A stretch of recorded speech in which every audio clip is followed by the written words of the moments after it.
أجمعين. أما بعد فأعوذ بالله من الشيطان الرجيم. بسم الله الرحمن الرحيم. وما أرسلناك إلا رحمة للعالمين. صدق الله العلي العظيم. روشی پڑھیے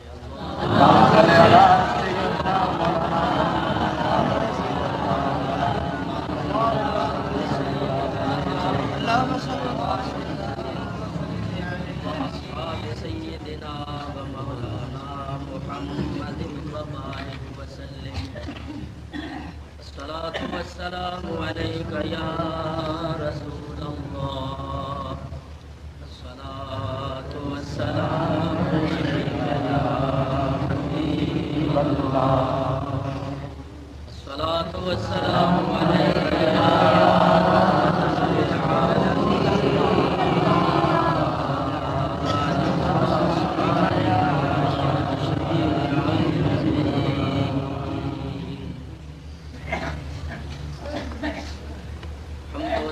کے بعد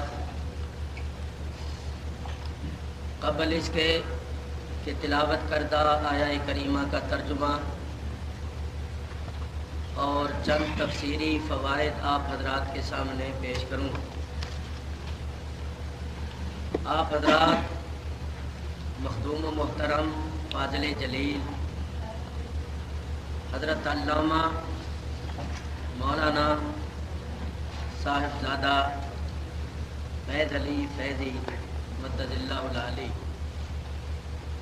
جو ہمارے پاکستان میں بحمد اللہ تعالی ایک نامور عالم اور ایک نامور ہستی ہے، جن پر اہل سنت و جماعت کو فخر و اعتماد ہے، اور جو اس وقت اس مبارک جلسے کی صدارت فرما رہے ہیں. آپ ان کی ایمان افروز عالمانہ اور فاضلانہ تقریر سماعت فرما چکے ہیں.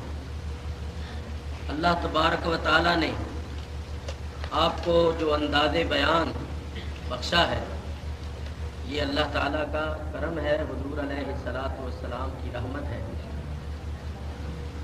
اور میں تو نہ عالم ہوں اور نہ کوئی فاضل ہوں، بس سادے سادے اور ٹوٹے پھوٹے الفاظ میں کچھ بیان کرتا رہتا ہوں اور دعا کرتا ہوں کہ اللہ تبارک و تعالی ان شکستہ الفاظ کو قبول فرما لے اور ان کو ایمان کا سرمایہ بنا دے اور ذریعہ نجات بنا دے.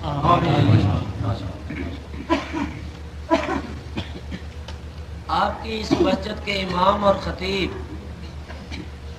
حضرت مولانا حافظ محمد یونس صاحب قبلہ نے مجھے ابھی فرمایا ہے کہ اس آیہ کریمہ پر تقریر کرو. تو میں حضرت کی فرمائش کے مطابق اور ارشاد کے مطابق اس آیہ کریمہ کے متعلق مختصر وقت میں کچھ عرض کروں گا. آپ حضرات بڑے سکون اور بڑے اطمینان کے ساتھ تشریف رکھتے ہوئے سنیں. وما توفیقی الا باللہ العلی العظیم. اللہ تعالیٰ ارشاد فرماتا ہے وما ارسلناک، اور نہیں بھیجا ہم نے آپ کو اے حبیب، الا رحمت للعالمین، مگر رحمت واسطے سارے جہانوں. با محاورہ ترجمہ یہ ہوگا کہ اے حبیب، ہم نے آپ کو سارے جہانوں کے واسطے رحمت بنا کر بھیجا.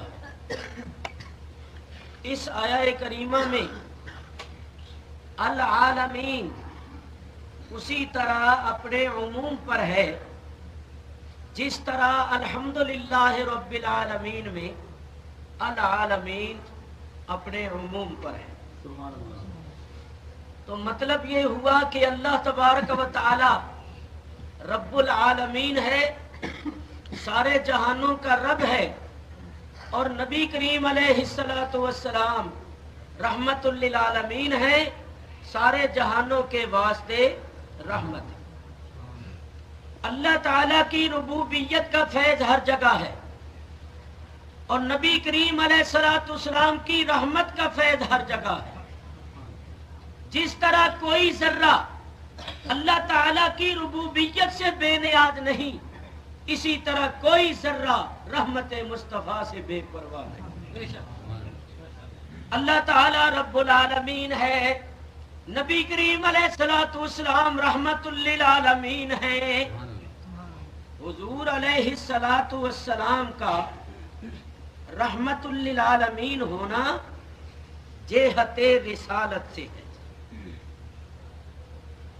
یہ بات توجہ سے سن، حضور علیہ الصلوۃ والسلام کا رحمت للعالمین ہونا جہت رسالت سے ہے، یعنی چونکہ آپ ساری کائنات کے رسول ہیں، اس لیے آپ کی ذات گرامی ساری کائنات کے لیے رحمت ہے۔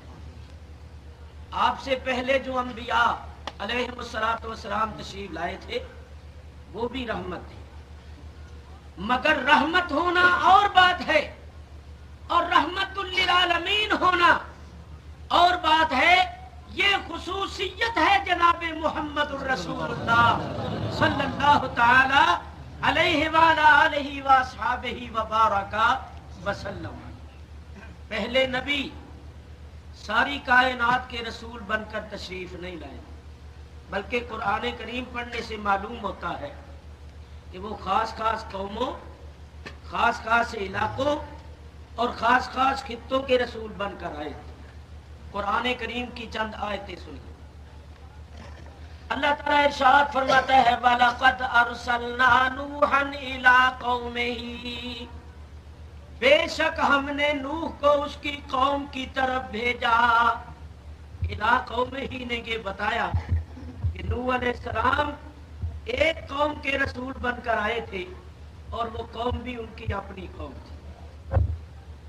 حضرت ابراہیم علیہ الصلوۃ والسلام جلیل القدر پیغمبر، اولو العزم رسول ہیں، ان کے بارے میں فرمایا وَتِلْكَ حُجَّتُنَا آتَيْنَاهَا إِبْرَاهِيمَ عَلَىٰ قَوْمِهِ، یہ ہماری روشن دلیلیں ہیں جو ہم نے ابراہیم کو عطا فرمائی، اور ان روشن دلیلوں اور حجتوں کے ساتھ وہ اپنی قوم پر مبعوث ہوئے۔ علی قومہ نے یہ بتایا کہ حضرت ابراہیم علیہ السلام اللہ تعالیٰ کی روشن دلیلوں کے ساتھ اپنی قوم پر مبعوث ہوئے تھے۔ اللہ تعالیٰ نے ان کو ان کی قوم پر بلند فرمایا اور ان کی قوم پر ان کو رسول بنایا۔ تو حضرت ابراہیم علیہ السلام بھی اپنی ایک قوم کے رسول بن کر آئے۔ فرمایا وَلُوطًا إِذْ قَالَ لِقَوْمِهِ، اور لوط جبکہ فرمایا انہوں نے اپنی قوم سے، وہ بھی اپنی قوم کی طرف مبعوث ہوئے تھے، اور انہوں نے اللہ کے احکام اپنی قوم تک پہنچائے۔ وَإِلَىٰ عَادٍ أَخَاهُمْ هُودًا وَإِلَىٰ ثَمُودَ أَخَاهُمْ صَالِحًا وَإِلَىٰ مَدْيَنَ أَخَاهُمْ شُعَيْبًا۔ عاد، سمود، مدین، یہ قوموں کے نام ہیں۔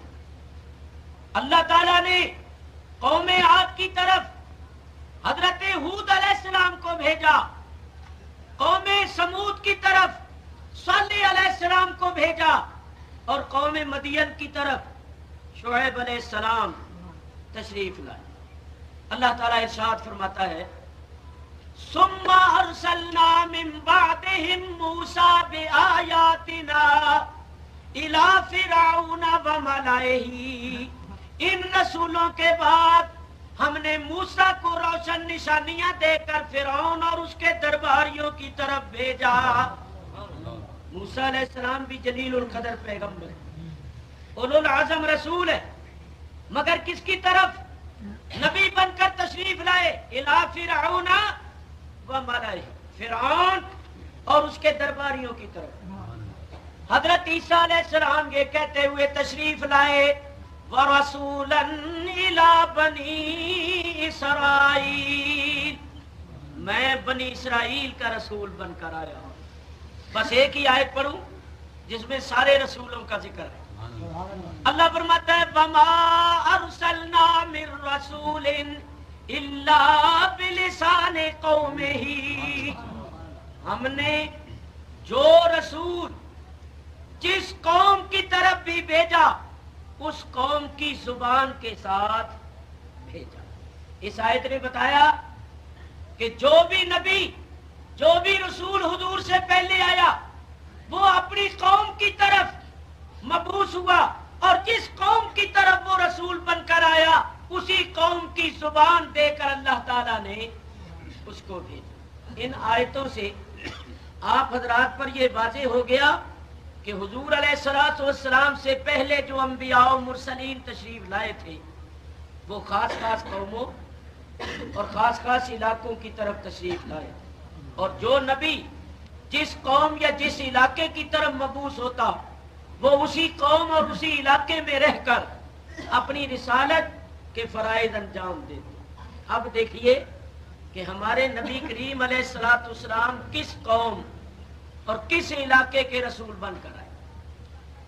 اللہ تعالیٰ ارشاد فرماتا ہے قل، میرے حبیب فرما دیجیے، یا ایھا الناس، اے نسل انسانی، اے دنیا کے تمام انسانوں، انی رسول اللہ الیکم جمیعا، میں تم سب کی طرف اللہ کا رسول بن کر آیا۔ یہاں کسی ایک قوم کا سوال نہیں، دو قوموں کا نہیں، عرب کا نہیں، عجم کا نہیں، یا ایھا الناس فرمایا، اے دنیا کے تمام انسانوں، مشرق میں رہنے والوں، مغرب میں رہنے والوں، جنوب و شمال میں رہنے والوں، میں تم سب کی طرف اللہ کا رسول بن کر آیا۔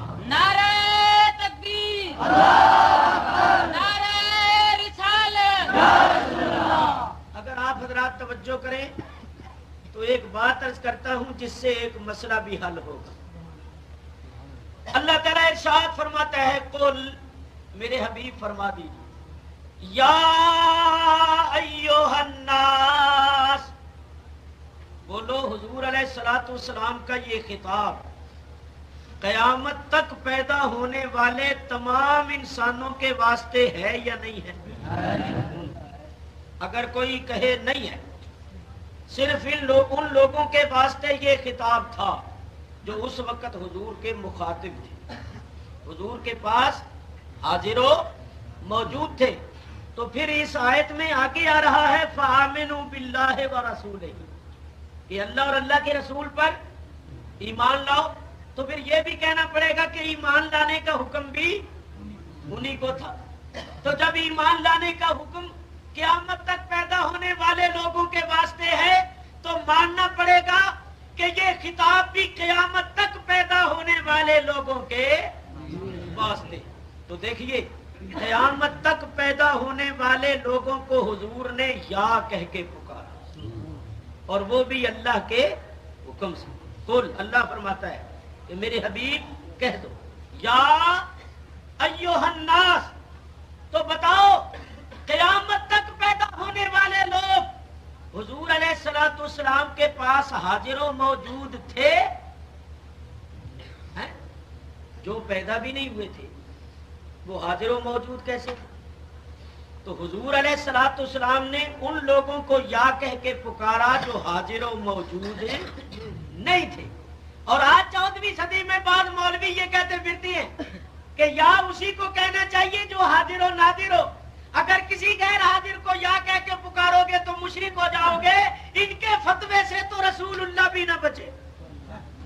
ان سے یہ پوچھو کہ حضور نے جو یا کہہ کے پکارا تو یہ قیامت تک پیدا ہونے والے لوگوں کے واسطے تھا یا نہیں تھا؟ اور کیا قیامت تک پیدا ہونے والے لوگ اس وقت حاضر و موجود تھے؟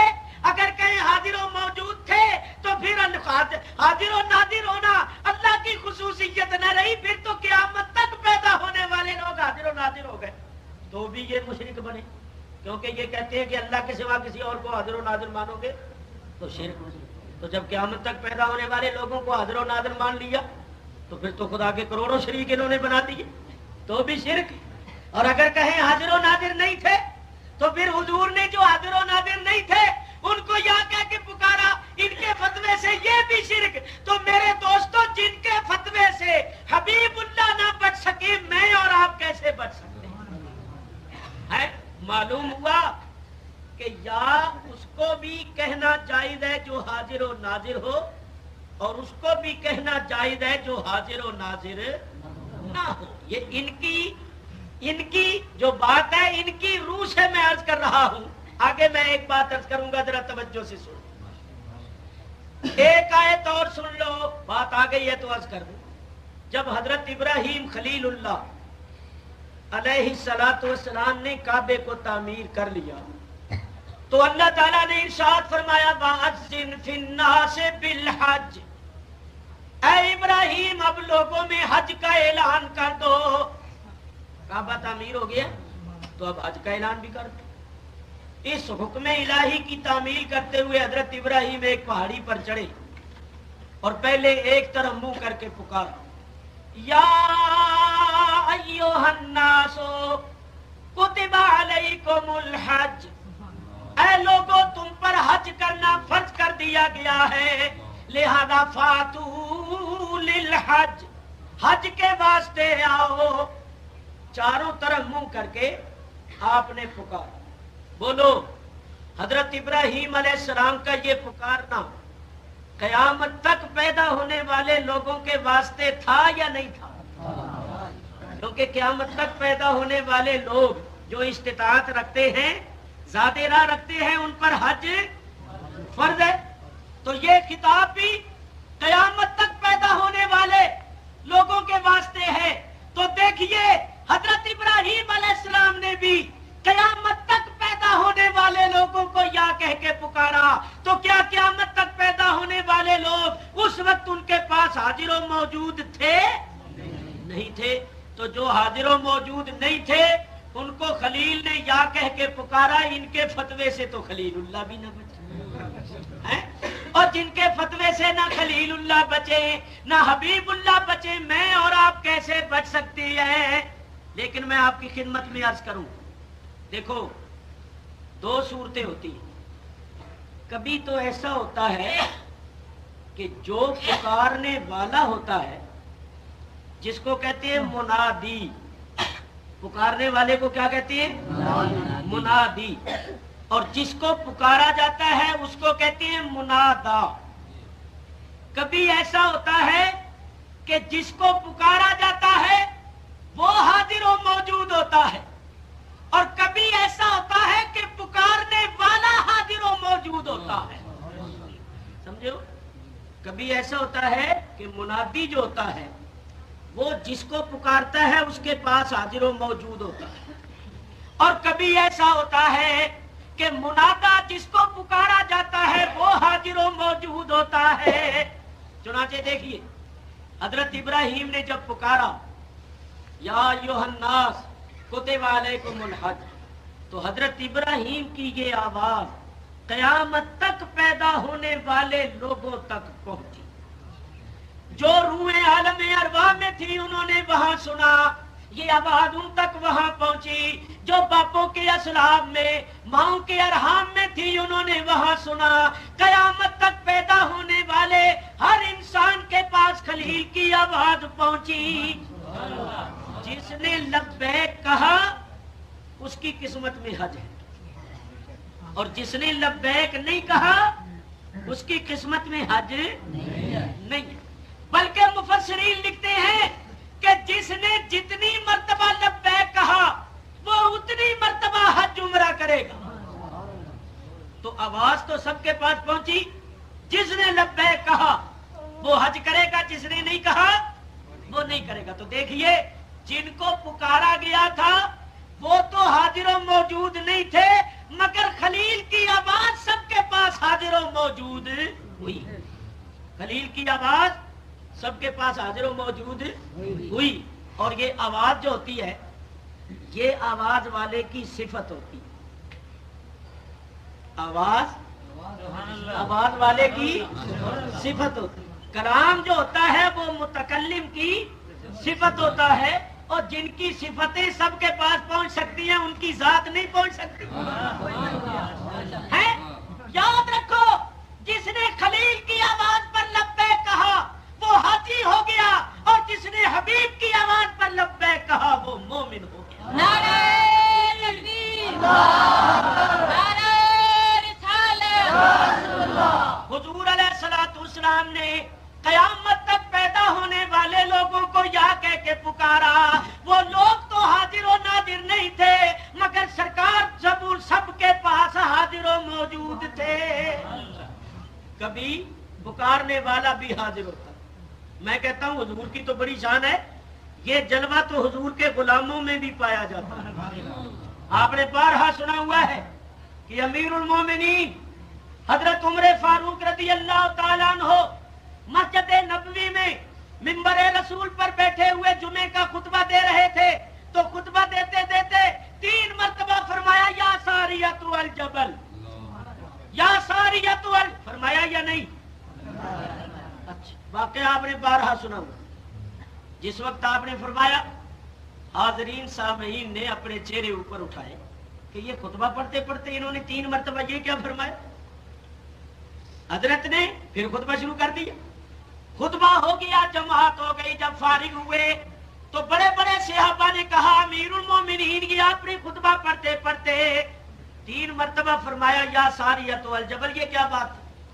فرمایا میں نے ساریہ کو امیر لشکر بنا کر ایران کا ایک علاقہ ہے نہامن، اس کو فتح کرنے کے لیے بھیجا ہے، تو میں نے دیکھا کہ دشمن کی فوج پہاڑ کے اس طرف مسلمانوں پر حملہ کرنے کی بھرپور تیاری کر رہی ہے، اور ساریہ بے خبر تھے، تو میں نے ساریہ کو آگاہ کر دیا کہ دشمن حملے کی تیاری میں مصروف ہے، پہاڑ کی طرف ہو جا اور اپنی پوزیشن سنبھال اور دشمن کو حملے کا موقع نہ۔ حضرت عبداللہ ابن مسعود رضی اللہ تعالیٰ عنہ فرماتے ہیں میں نے تاریخ وقت نوٹ کر کہ جب ساریہ واپس آئیں گے تو پوچھیں۔ چنانچہ جب حضرت ساریہ وہ علاقہ فتح کر کے واپس آئے تو ان سے پوچھا گیا کہ ساریہ اپنے سفر کا کوئی عجیب و غریب واقعہ سناؤ۔ انہوں نے کہا سب سے عجیب واقعہ یہ ہے کہ فلاں تاریخ تھی، فلاں وقت تھا، جمعے کا دن تھا، ہم لوگ بیٹھے ہوئے تھے کہ 3 مرتبہ ہمارے کان میں امیر المومنین کی آواز آئی، جانی پہچانی آواز تھی، ہم نے جان لیا، پہچان لیا اور اپنی پوزیشن کو سنبھالا۔ اللہ تبارک و تعالیٰ نے ہمیں دشمن سے بچا لیا، بلکہ ہم نے اپنی پوزیشن کو مضبوط کر کے دشمن پر ایسا وار کیا کہ ہم نے دشمن کو شکست دے دی۔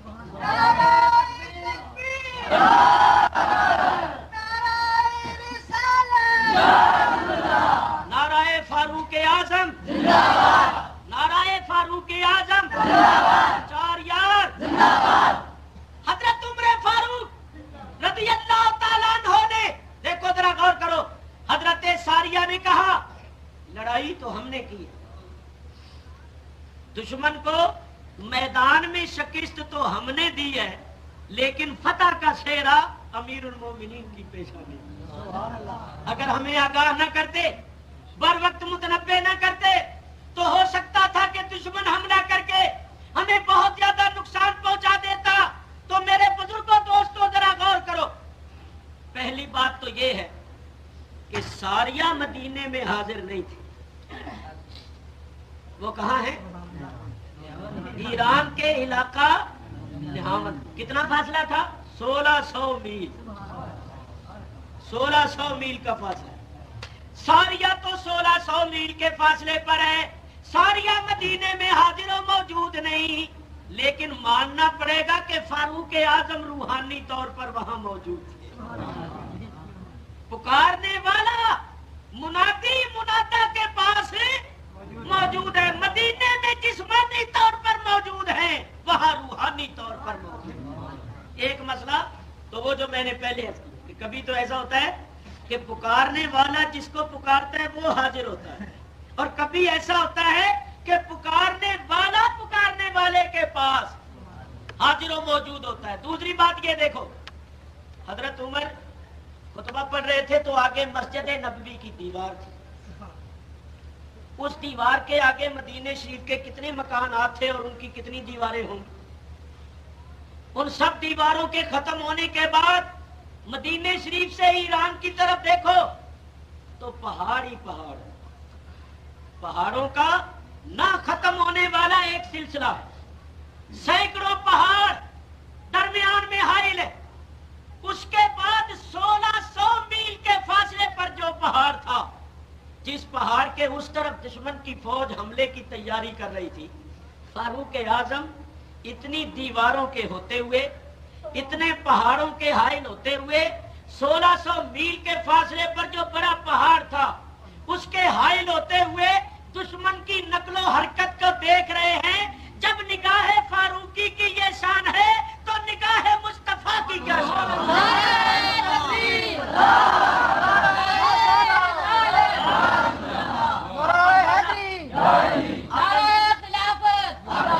اب اندازہ کرو ان لوگوں کا جنہوں نے اپنی کتابوں میں لکھ دیا کہ حضور کو دیوار کے پیچھے کر دیا،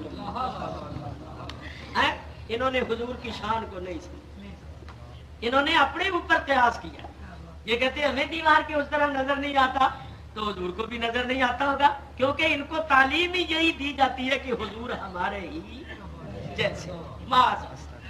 میرے بزرگوں اور دوستوں، میں یہ عرض کر رہا تھا کہ یا غیر حاضر کو یا کہنا بھی جائز ہے، اور رسول اللہ تو حاضر و ناظر ہے، آپ کو یا کہنا اس طرح ناجائز یا شرک وغیرہ ہو سکتا ہے۔ ایک حوالہ اور پیش کروں تاکہ اپنے حضرات جو ہیں وہ مضبوط اور مستحکم رہیں، اور اس کے بعد میں اپنے موضوع پر آ جاؤں۔ حضور علیہ الصلوۃ والسلام کے ظاہری زمانے مبارکہ میں ایک شخص تھا جس کا نام تھا مسیلمہ۔ اس نے حضور علیہ الصلوۃ والسلام سے کہا کہ میں گواہی دیتا ہوں کہ آپ اللہ کے رسول ہیں، اور آپ گواہی دیں کہ میں بھی اللہ کا رسول ہوں، تو دونوں رل مل کے کام کرتے ہیں، جو آمدنی ہوگی آدھی آدھی کر دیں گے۔ حضور علیہ الصلوۃ والسلام نے اس سے فرمایا کہ میں تو بلا شبہ اللہ کا رسول ہوں، رہا تیرا معاملہ تو اشہد انک کذاب، میں گواہی دیتا ہوں کہ بلا شبہ تو کذاب ہے، تو جھوٹا ہے، میں اللہ کا سچا رسول ہوں مگر تو کذاب۔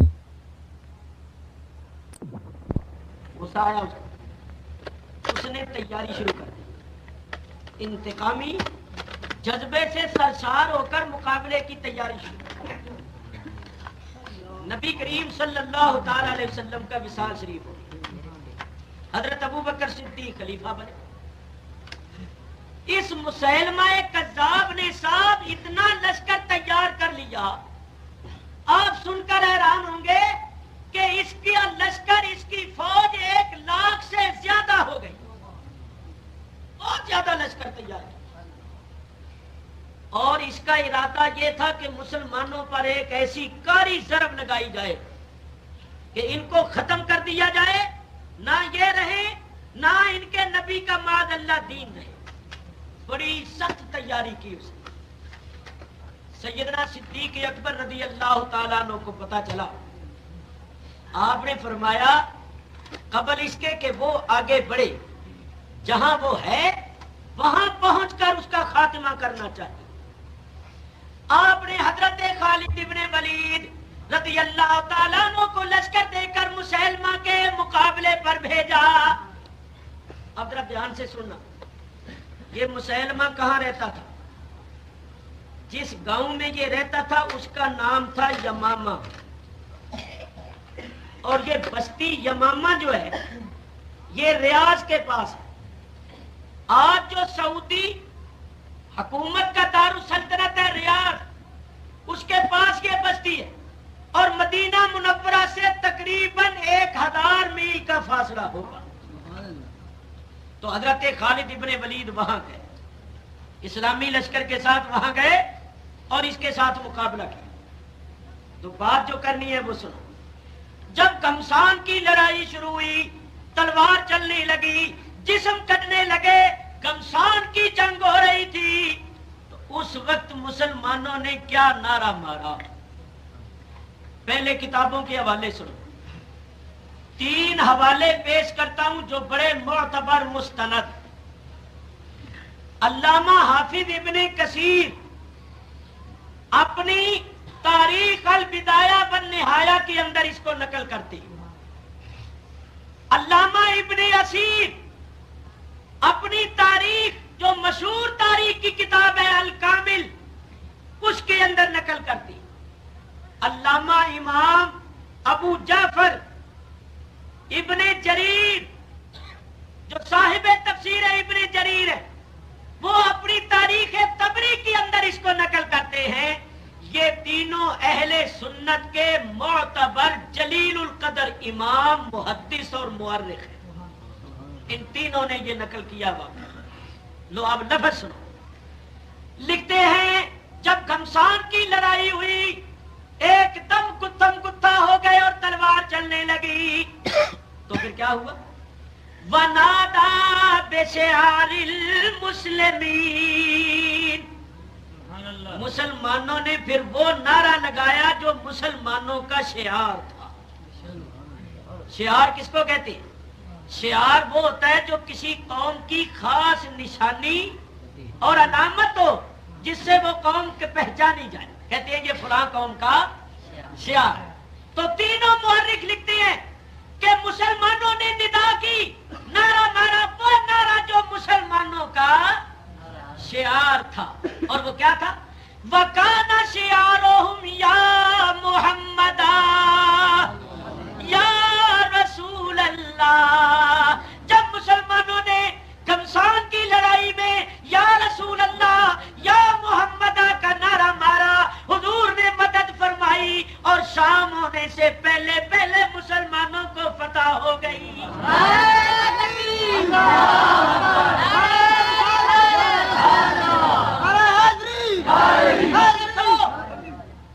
حضور کا وصال ہو چکا ہے اور مدینہ طیبہ سے سینکڑوں میل کا فاصلہ ہے.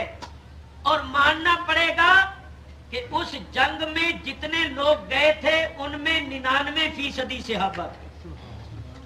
کیونکہ یہ جنگ حضور علیہ الصلوۃ والسلام کے وصال کے چند مہینے بعد ہوئی، 6-7 مہینے بعد. تو جتنے بھی جنگ میں گئے ہوں گے 18-20 سال سے کم تو کسی کی عمر نہیں نہ ہوگی. اور حضور کے وصال کو تو چند مہینے ہوئے. سب نے حضور کو دیکھا اور دیکھنے والے صحابی شاید ہی کوئی تابعی ہوگا. تو تمام صحابہ نے حضور کے وصال کے بعد سینکڑوں میلوں کے فاصلے پر مشکل وقت میں لڑائی کے دوران میں یا رسول اللہ یا محمدہ کا نعرہ لگایا. معلوم ہوا کہ یہ نعرہ لگانا اور حضور کو یا کہہ کے پکارنا یہ 14ویں صدی کی ایجاد نہیں، یہ حضور کے زمانے سے صحابہ کرام سے سلسلہ چلا. اب یہ کہتے ہیں کہ یا کہہ کے پکارنا شرک ہے، تو ان کے فتوے سے تو صحابہ کرام بھی نہ بچے. تو جن کے فتوے سے نہ خلیل اللہ بچے، نہ حبیب اللہ بچے، نہ صحابہ کرام بچے، میں اور آپ کیسے بچ سکتے؟ میرے بزرگوں اور دوستو، یہ بات میں نے اس لیے کی ہے کہ آپ لوگوں کو یقین ہو جائے، آپ کا عقیدہ مضبوط اور مستحکم رہے اور بہکانے والوں کا آپ پر کوئی اثر نہ ہو. ہمارا عقیدہ بالکل سچا ہے. اپنے عقیدے پر قائم رہو، بہکانے والوں کی باتوں میں نہ ہو، سلف صالحین کے طریقے پر قائم رہو. آپ کو معلوم ہے حضور علیہ الصلوۃ والسلام نے فرمایا قیامت کے قریب اس طرح فتنے نازل ہوں گے جس طرح بارش ہوتی ہے. اور فرمایا ایسا وقت آ جائے گا کہ آدمی صبح مومن ہوگا شام کو کافر ہو جائے گا، شام کو مومن ہوگا صبح کافر ہو جائے گا. ایمان کا محفوظ رکھنا مشکل ہو جائے گا. تو آثار نظر آ رہے ہیں، اس واسطے اپنے ایمانوں کی حفاظت کرو اور سلف صالحین اہل اللہ کے طریقے پر قائم رہو. خیر ضمن بات آ گئی. عرض یہ کر رہا تھا پہلے نبی خاص خاص قوموں کے رسول بن کر آئے تھے. ہمارے نبی